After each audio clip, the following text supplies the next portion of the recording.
क्या कोई ठोस पत्थर किसी जीती जागती इंसान को हमेशा के लिए अपने भीतर समेट सकता है? महाराष्ट्र के अकोला में एक ऐसा चमत्कारिक शिवलिंग है जिसकी दरार में आज भी एक रेशमी साड़ी का पल्लू फंसा हुआ है। यह कोई साधारण कपड़ा नहीं, बल्कि उस महारानी की आखिरी निशानी है जो सदियों पहले महादेव के इस विग्रह में जिंदा समा गई थी।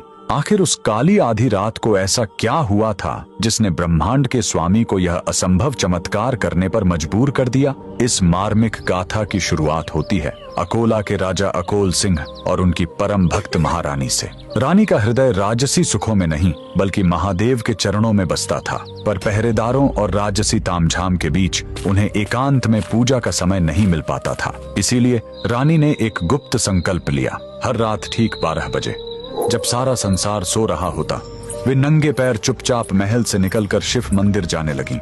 लेकिन नियति को कुछ और ही मंजूर था। महल के गलियारों में विषैला संदेह पनपने लगा। दरबारियों ने राजा के कान भर दिए। महाराज, आखिर महारानी हर आधी रात को छुपकर किससे मिलने जाती हैं? शक का वह बीज राजा के मन में एक भयानक राक्षस बनकर जाग उठा। एक रात हाथों में नंगी तलवार लिए राजा अपनी ही पत्नी के पीछे मौत बनकर निकल पड़े। रानी जैसे ही मंदिर के गर्भगृह में पहुंची और शिव के ध्यान में लीन हुई, तभी पीछे से राजा की पदचाप सुनाई दी। अपनी ही पत्नी पर तलवार ताने खड़े पति को देख रानी का कलेजा फट गया। एक पतिव्रता स्त्री के लिए उसके चरित्र पर किया गया शक मृत्यु से भी बड़ी सजा थी। आंसुओं से भरी आंखों के साथ रानी ने शिवलिंग की ओर देखा और कातर स्वर में पुकारा, हे नीलकंठ, हे त्रिलोकीनाथ, अगर मेरी भक्ति पवित्र है और मेरा सतीत्व निष्कलंक, तो मुझे अभी इसी वक्त अपने चरणों में शरण दे दो। इस कलंक भरी दुनिया में मैं अब एक पल भी जीवित नहीं रहना चाहती। उसी क्षण पूरे मंदिर में एक अंधा कर देने वाली दिव्य रोशनी फैल गई। देखते ही देखते